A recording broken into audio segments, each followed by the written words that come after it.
Tonight, Kathleen Wynne's follies, Ontario's budget woes, and why you should care.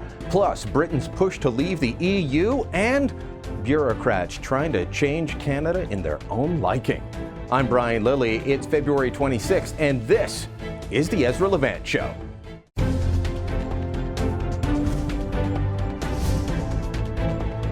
Why should others go to jail when you're the biggest carbon consumer I know? There's 8,500 customers here, and you won't give them an answer. You come here once a year with a sign, and you feel morally superior. The only thing I have to say to the government for why I publish it is because it's my bloody right to do so.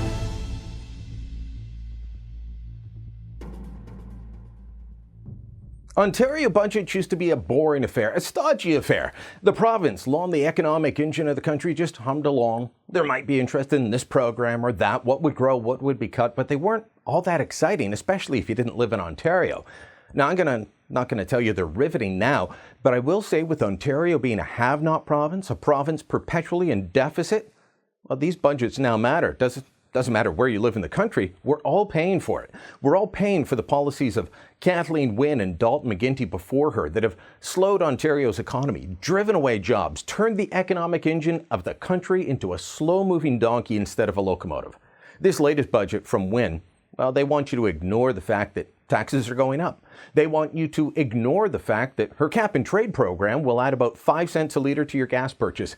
And that move alone, that's going to increase the cost of everything you buy that moves by truck, from a head of lettuce to a pair of jeans.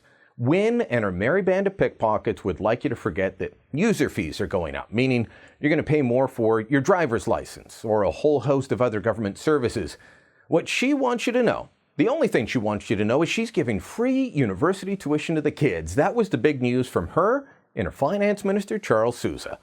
We're transforming student assistance to make average college and university tuition free for students with financial needs from families with incomes under $50,000 or lower, and to make tuition more affordable for middle-income families as well. Talk about a distraction. A distraction in a budget that finds more ways to pick your pocket, more ways to spend your hard-earned tax dollars. Give them free stuff, it'll be great! Except when it isn't great. Sure, they'll tell us it's for the children, it's for the kids, so it's got to be good, right?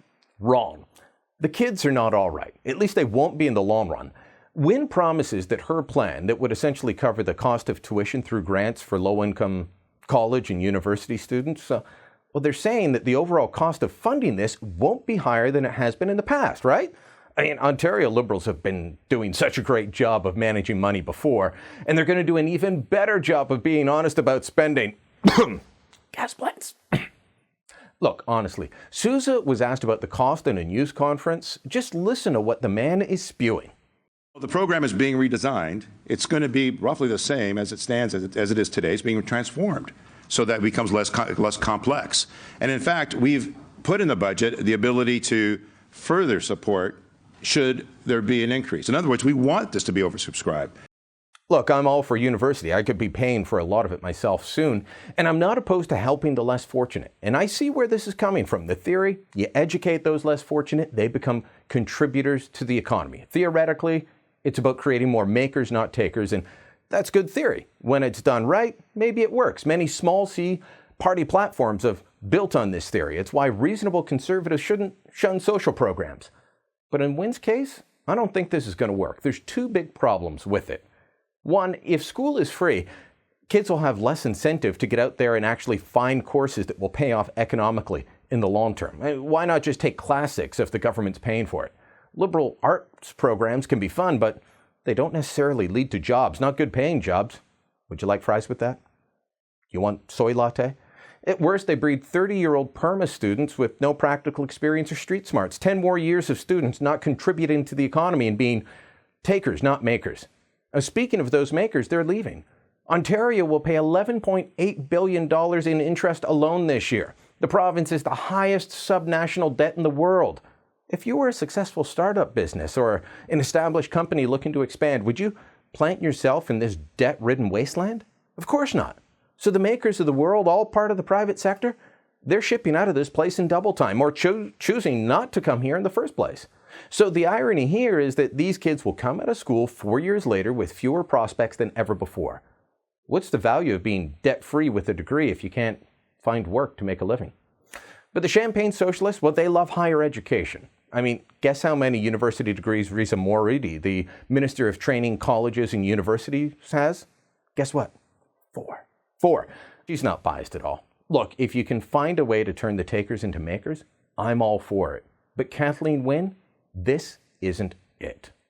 Don't go away. When we come back, we're going to speak with Simon Kent from Breitbart London about the push for Britain to leave the European Union, and later on in the program, more on the Liberals and their desperate attempts to turn the country into something it never was.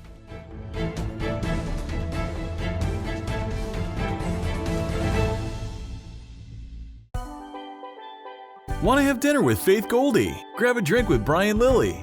Talk politics with Ezra. You can do it all on the Rebel Cruise. This November, join us for great debates, gourmet meals, and gorgeous scenery as we sail from Fort Lauderdale around beautiful Caribbean islands. It's an intimate week where you can really get to know your favorite Rebel personalities and meet other Rebel lovers too. Space is limited, so visit therebelcruise.ca to sign up now.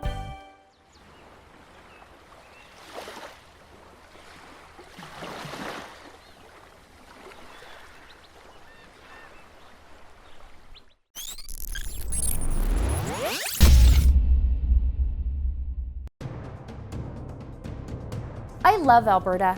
I've lived here my whole life and I'm proud of it. I'm proud of our free market, pro-business, low-tax, do-it-yourself attitude. And now, I'm watching my province get destroyed. We've all had hints of the NDP's radical views in the past, but no one actually thought they'd ever run this province. Not even them. And now they are. And the worst is yet to come. I give my sad forecast for Alberta in my new ebook, The Destroyers, Rachel Notley and the NDP's War on Alberta.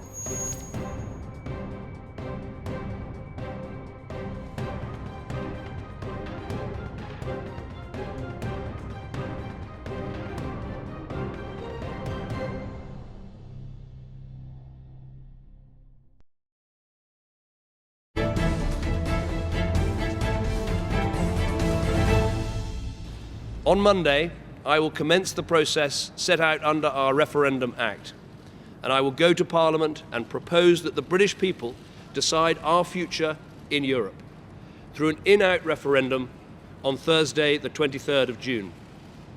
The choice is in your hands.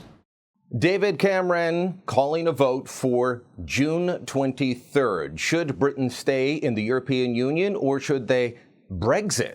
That's the term that's being used all across Britain now. Simon Kent, managing editor of Breitbart London, joins me now. My old Sun News pal, Simon. Oh, are you excited at the thought of bolting from the EU? Look, I might look very calm and composed here talking to you, but inside I'm just a turbulent mess over this. And of course, I'm being facetious. The gun has been fired just last week by David Cameron, as you quite rightly point out, and everyone's rushing to take a position now because there's so much at stake over this, and as there should be, because leaving the European Union would be a huge step, but I think it's a step this country will take, and I think it's a step this country has to take.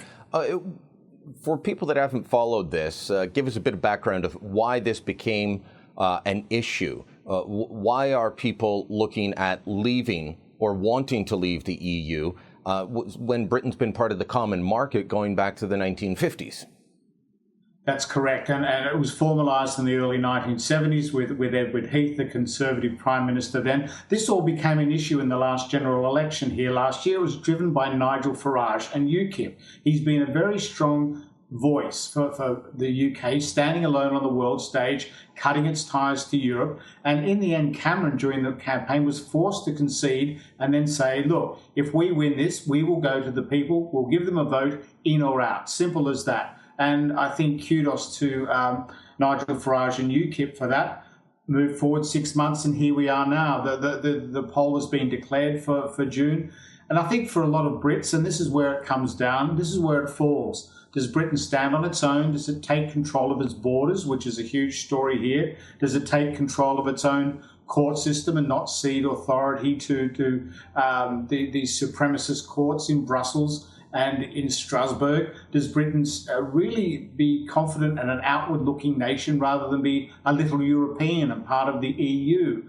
And this has started the landslide politically in Europe, because this week Czechoslovakia said, well, hold on, if Britain and the UK leaves the EU, we might want to go too. And this is panicking bureaucrats in Brussels, because they want the UK in no matter what. And that is where the debate is forming now. And it's a very close call at the moment. It's a little bit either way of 50-50, which is within the margin of error. But there's a long way to go, and there's some huge personalities involved. The Mayor of London and the Conservative member, Boris Johnson, has come out this week and taken the opposing position to his old school chum, David Cameron, and said he wants to lead the charge for the exit doors. So people are still coming out of the woodwork, but this is a vociferous argument, and it's an argument that is important to have. And I really think Britain should be outward looking. I think this country should look to the rest of the world for its trade agreements, stand on its own 2 feet. I mean, goodness me, this is a country that has fought for its individual freedoms for centuries. And why would you concede it to face those gnomic bureaucrats over in Brussels and Strasbourg? I don't get it. And yes, I'm an Aussie, and I guess I'm pretty chippy about this, but I think a lot of people share my view. Well, I think they do. Now, there was just another referendum not that long ago in Britain, and this one was about whether Scotland should stay or go. I'm going to be upfront with you, Simon. I thought Scotland should have stayed in, because I think that the union with England and Wales has been beneficial to Scotland. And also, I hate the European Union, and the guys on the yes side, let's be independent in Scotland, immediately wanted to turn around and hand over all the power to Brussels. Now, isn't that the thing that sticks in the craw of many Britons, regardless of where they are in the UK? They don't like the fact that it's no longer Westminster or one of the regional parliaments making the laws. They're laws passed by technocrats on the continent. Yeah, you've exactly nailed it here. I mean, I work within 200 yards of Westminster, which is the mother parliament, the home of democracy, where so much blood and treasure was spilt over hundreds of years getting it to this point. And people just can't understand why unelected bureaucrats in Europe could pass laws, and the supranational bureaucrats who can tell the Brits what to do. And you do make a very interesting point there too, Brian, about Scotland. Scotland, don't forget, in that negotiation was in a weaker position. Scotland then could get more out of the UK than Scotland could ever give the UK, and that really very much framed the debate. Should Scotland stay in or Scotland stay out? Here in the UK, it's a very different argument.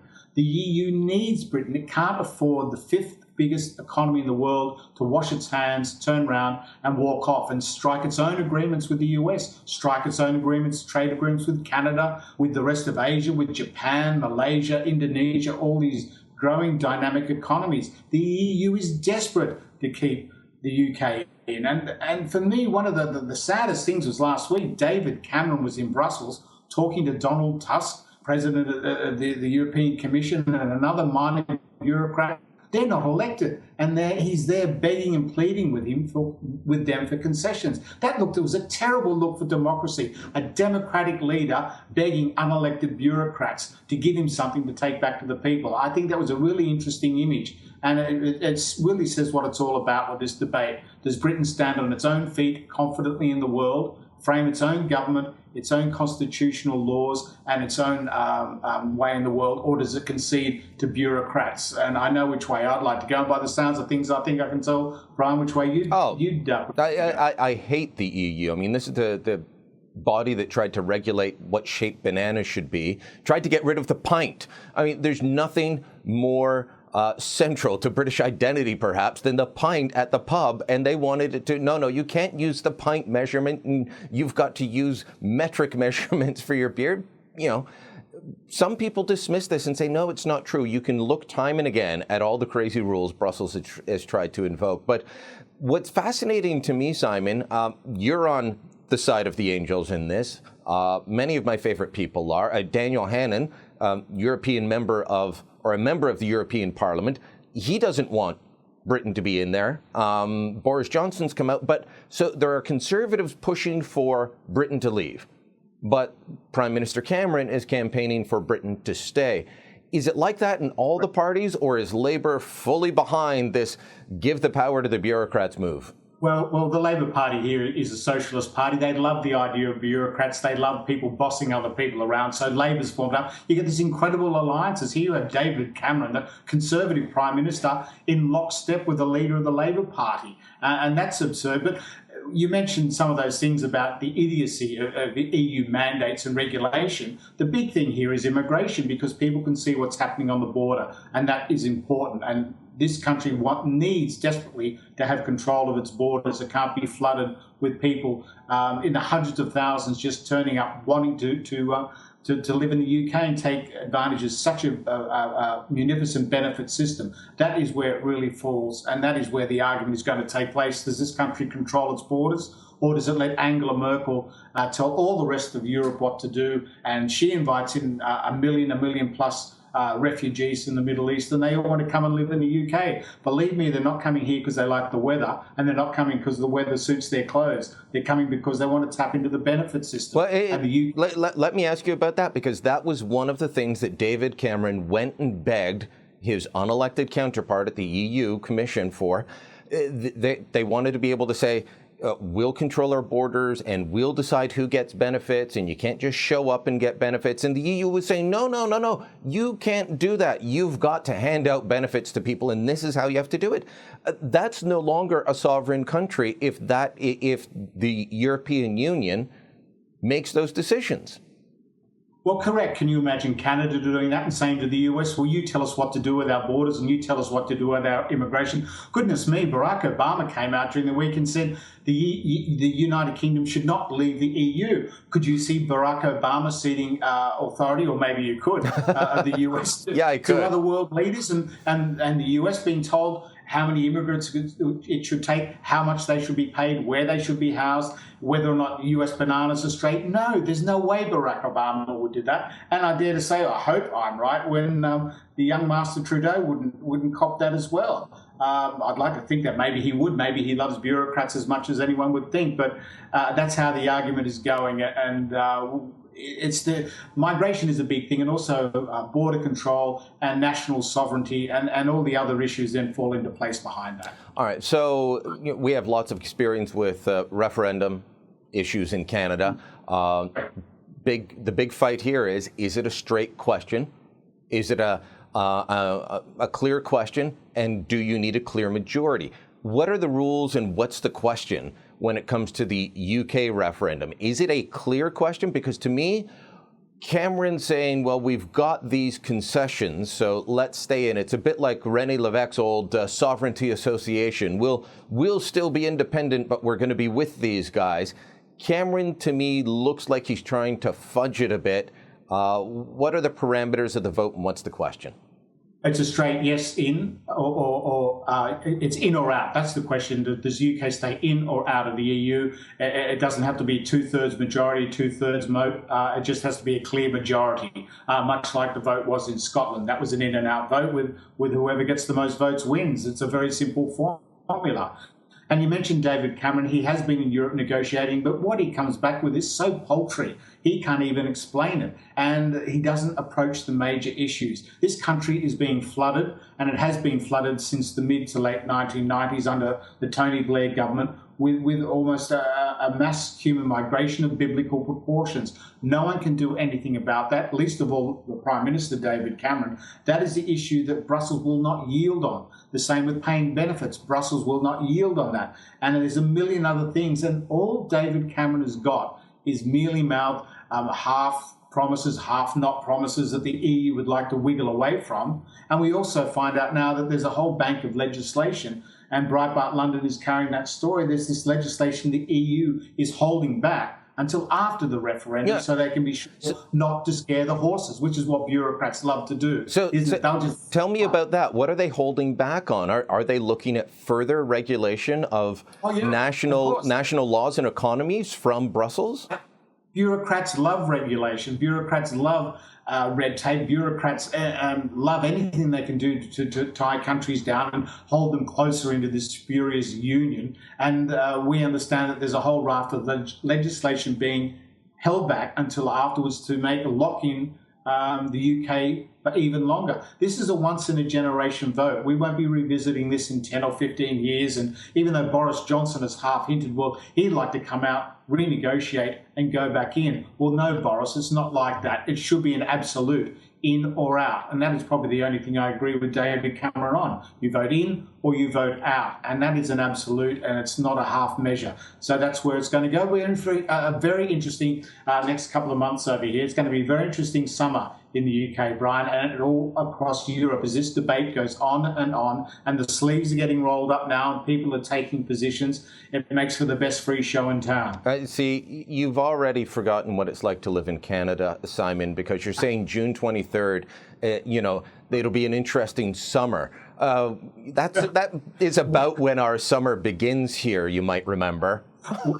I know, I miss that 2 minutes of summer every year in Canada, I really do. Let me say this. Outside of Breitbart London, one of my other favorite places is Daily Mail for news on what's happening. I was reading some great columns on the weekend on how powerful the city of London is. And that's the term, the city, that's the term they use for, it's the equivalent of Wall Street, the financial center of London. Is that going to be a big part of this, that in or out, London is still going to be incredibly powerful, and even if they walk away from the EU, it's going to be the financial center in Europe. Doesn't matter whether it's in the EU. It will all be, London is the financial hub of Europe. If you might remember back in the 1980s, 1990, Frankfurt tried to do that, and Frankfurt in Germany tried to take over as a financial hub. No, it didn't work because most of the major, if not all of the major companies are based in the square mile, what they call the City of London. Think Bay Street in Toronto for another an idea of where the money is. And the money will stay in London because this is where the skilled workforce is. It's where the banking system is well regulated. It's where there's fiscal and monetary controls, and it is a good place to do business. English is mostly the lingua franca of the world of commerce and trade. And I know a lot of viewers in Quebec might argue with that in French, but it is, and it's a fact of life. And I don't think business will go anywhere. I think the business will stay here, and I think trade and the world will go on, and we all won't wake up if we vote to go out with 3 legs, or we'll all start walking backwards, and some of the scare stories being put out by the Stay In campaign. I think this country has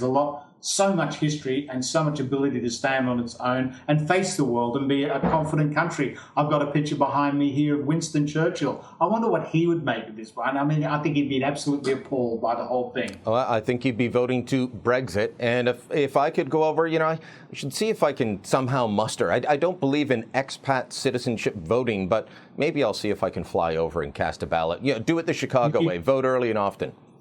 You'd be very welcome. All right, Simon, great talking. Simon Kent is managing editor of Breitbart London. Follow him there if you want to get all the information on what's going on with this crazy vote. And we'll hope that, over the coming months, the people of Britain make the right choice. Don't go away. We're not done yet on The Ezra Levant Show.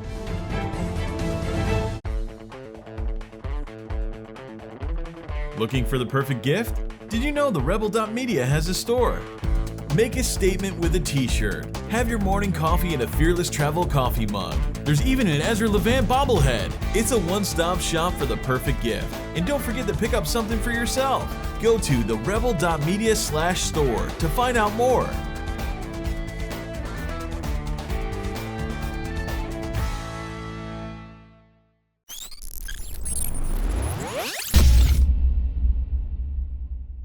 Trudeau's been spending money on fighting climate change.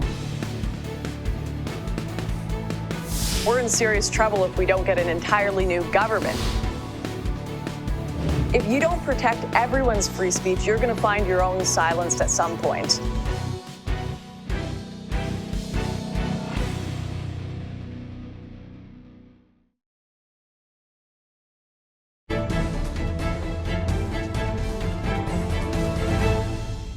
You can tell a lot about someone's priorities by what they do first.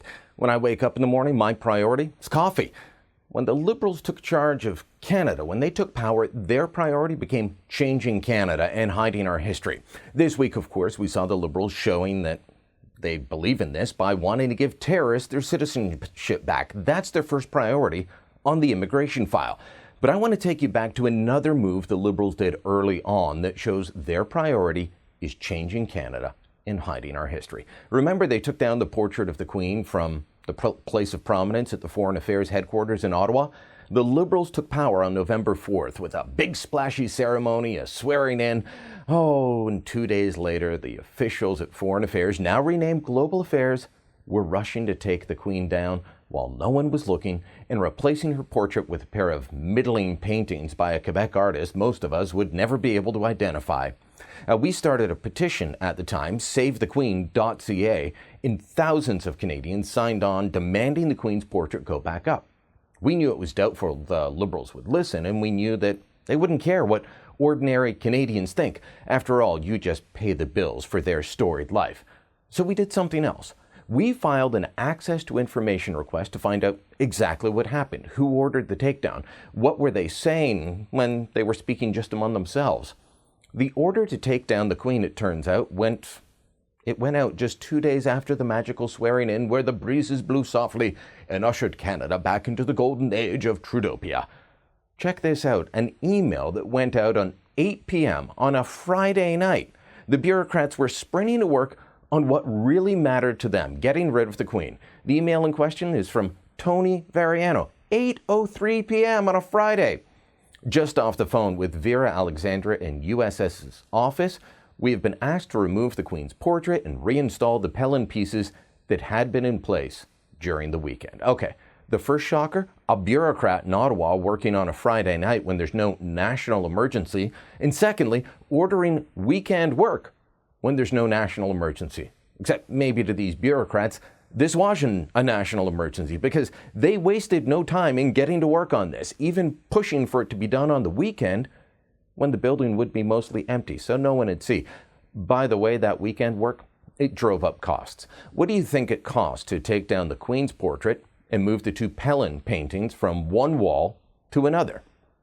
The answer? More than $6,000.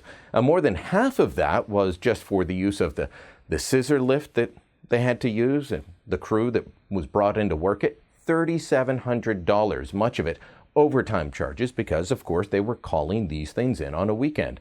The art specialists, they were cheap by comparison. Art Zone was paid $2,800 to hang the paintings and take the Queen away. Total cost, $6,560.53.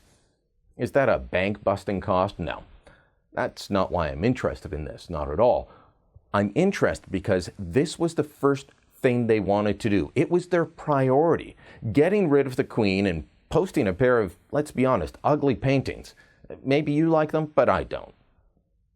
By the way, these paintings, well, they were so important to the Foreign Affairs bureaucrats that they didn't even know they were still hanging in the lobby of the same building. That's right. The Pellin paintings had been, well, at the front door from the early 70s until then Foreign Affairs Minister John Baird decided a few years ago he wanted the Queen's portrait up and those paintings moved. They didn't get rid of these paintings. They moved them to a different wall in the lobby of the same building. But look at this email that's ordering the work to be done. A few lines down from the initial shock in the email. If memory serves, the Pellin pieces were returned to the Art Vault. The Art Vault is the government warehouse for art. They own a lot of it. But as another email indicates, no, they were just around the corner from where they'd sat for more than 30 years. Pellin paintings are already at 125 Sussex, installed in lobby on east side of lobby. So much for the paintings they all love. So much, well, actually so much more like wallpaper. People just walked right past them, didn't even notice. They didn't notice the paintings were still there. They just knew the Queen had the place of honor. And to the bureaucrats at Global Affairs now, this was wrong. The paintings were not really that important, except as a symbol. A cool French artist from Quebec, that's way better as a symbol than a painting of Canada's head of state. In an internal email, Adam Barat, the Director of Media Relations, discusses his chat with Huffington Post about the move. In the email, you can see that he's indicating it was department officials that made the decision to take down the Queen. Which is funny because putting the Queen up was a decision forced on the bureaucrats by Baird. Now, as soon as the Conservatives are gone, they're changing everything. But while Barat indicated the bureaucrats made the change, look at this line where he says he spoke with the minister and the minister, that would be Stéphane Dion, was quite on board. I had mentioned this to Mina, that's the minister, before speaking with they blank out the name, and he had no issue saying that he supported the decision to move the Pelham Works back and that we shouldn't be shy or embarrassed to say that. Now, I've told you before that taking down the Queen is not the end of Liberals trying to change the symbols of Canada. Remember, Heritage Minister Mélanie Joly said in an early interview that she wanted to use her job to push progressive symbols in Canada. It's very interesting to be in charge of symbols of progressiveness. That was the soul of our platform. The past government didn't have the same vision and values as Canadians, and to that extent, some symbols were changed. No, they had a focus on history. But the Liberals, they have a focus on symbols. This week, we got a glimpse of where the Liberals will go next. Beyond planning for Canada's 150th birthday next year and the progressive glory that will be, Joly will be one of 3 Liberal ministers, John McCallum, Caroline Bennett being the other 2, that will rewrite the guide for newcomers to this country. Forget Canadian history, that will be shoved out, and get ready for a full-on progressive assault. Trudeau's Liberals have one goal, it seems: undo everything Stephen Harper ever did while they remake Canada in their own progressive image.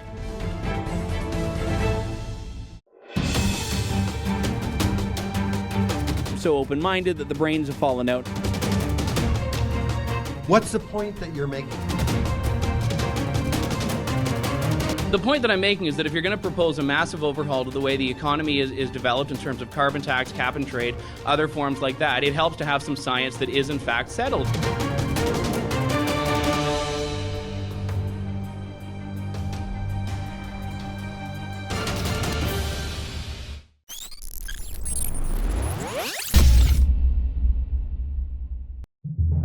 We've heard you loud and clear. You can't get enough Canadian conservative news and opinion. Why not check out our blog? It's all your favorite conservative bloggers together on a page called The Megaphone. Go to therebel.media/themegaphone or click on the Megaphone menu from our main page to check it out.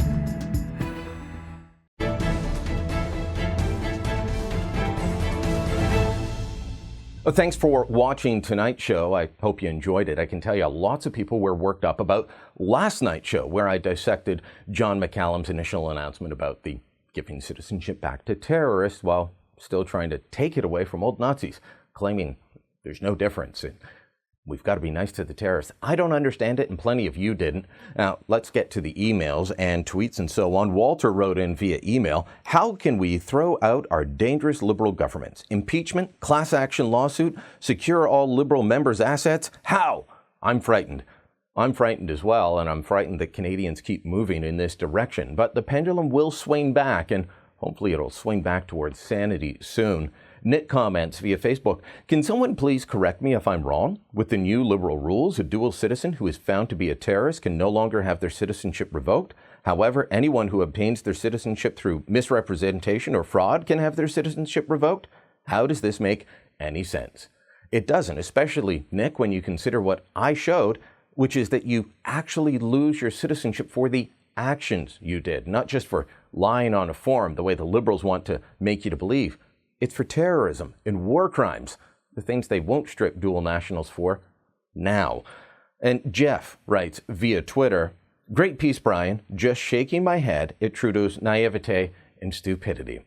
Well, there's plenty of that. Trudeau has both of those in spades. But remember, this is his worldview. It's the worldview of Jerry Butts and the worldview of progressives now. They are acting on purpose. They're not doing this by mistake. This is on purpose. It's how they view the world. Want to get in touch with me on anything we said in tonight's show? It's easy. Email brian@therebel.media. You can tweet at me. I'm at Brian Lilley, or on Facebook, facebook.com/Brian Lilley, and click the thumbs up like button so you get my feeds and yours. Spread the word. We rely on your goodwill to do that because unlike the other guys, we don't get the $1 billion a year. So if you want to help the Rebel, one of the best things you can do, share our material on social media. Thanks for watching tonight. Ezra will be back next week. And remember, as always, I'm on your side.